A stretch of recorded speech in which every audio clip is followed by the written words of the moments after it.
Sequels. A narrative, documental or other work of literature, film, theatre, television, music or game, yada yada yada, that continues the story or expands upon some earlier work.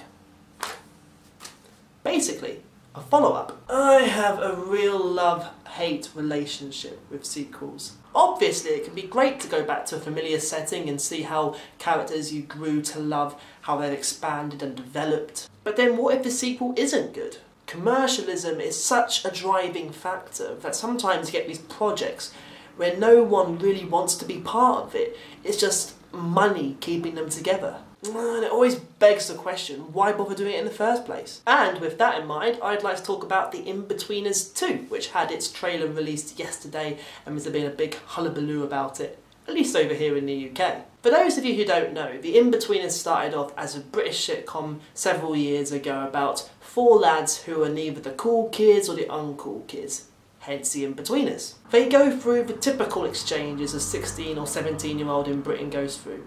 Well, I say that, it is slightly exaggerated, but it's a TV show. Lots of focus around sex and getting the girls, and often just ends up in hilarity for us because the boys are absolute failures at trying to do anything. Overall, it was a big success and it ran very well for 3 series. Then in 2011 they made the Inbetweeners movie, which saw the lads finishing college and they were going off having their own lads holiday in Malia, you know, getting really drunk, picking up the girls, the usual sort of stuff. As you'd expect, none of it goes to plan, but the movie does round off the story quite nicely. They all end up with girlfriends and there's this one guy, Simon. He's been head over heels for one of his earliest friends, Carly, for ages and ages and ages. He finally gets her to be his girlfriend at the start of the movie, but they break up. And then basically by the end of the movie he's gotten over her completely. So that whole story arc finally comes to a natural conclusion. There's actually a bit of character development there. So if they rounded everything off, why the need for a sequel? Well, at the box office it was the most successful opening for a comedy film in the UK. So the rest is pretty self-explanatory. The thing is though, I don't think the movie is that amazing. Like, it is good, but compared to like the TV series, especially the first 2 series, it just falls a bit flat. So that's why I'm apprehensive about the sequel. I mean, it's got an interesting story. They're going backpacking around Australia, which is, you know, a typical sort of thing for young adults to do. You can see where it's come from, and they've got all the main cast back. They've got the old writers on board, rather. But at the same time, you know, it's just, what does it add to the main story? Do we need this chapter? From what I've seen in the trailer, it looks like they haven't got girlfriends anymore, and yeah, I sort of get that people do break up, but at the same time that was a really big deal for them all to get proper girlfriends. And one of the characters, who's like addicted to sex, or at least the idea of it, he comes a long way in the movie in sort of getting over that past self and actually finally finding someone for him.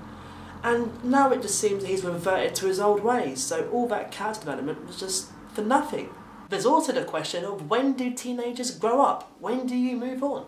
In more senses than one. I mean, I'm guessing that in terms of a story, the guys must be in their mid-20s by now, because the actors are all turning at least 30.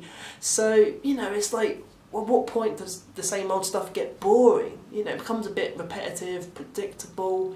You want something new, something fresh. However, I am going to give it a chance, because there have been some film series where the best ones have been the sequels, like Spider-Man 2 and Shrek 2. The last one in particular, because I'm pretty certain when they were writing the first Shrek film, they had no idea how big it was going to be, so they had to write an entirely new story for the second one, which in my opinion is as good or even better than the first one. Also, on the Inbetweeners Facebook page, they've said that none of the best jokes are in the trailer. Because admittedly, the trailer didn't really make me laugh. It raised a few smiles and a few grins, but nothing that really made me laugh out loud like the old TV series used to do. And I think it's a weird tactic not to put at least some laugh out loud jokes in the trailer if you've got them. But I'm still willing to take a pinch of salt and just see how it goes. But what do you think about sequels? Do you think they're a good idea? Should we put more focus on creating original ideas and stories? Let me know down in the comments. And if you've seen the trailer for the new film, let me know your thoughts on that too. And if you haven't seen The Inbetweeners, cancel all plans and just watch it. It's absolutely amazing. And I mean the British version, not the US version. Don't get me started on that. Utter pile of shit. There's a game called Death Run, sort of like Trouble in Terrorist Town. And basically you have to just get along with sort of like platforming style levels without getting killed off by people who are controlling them.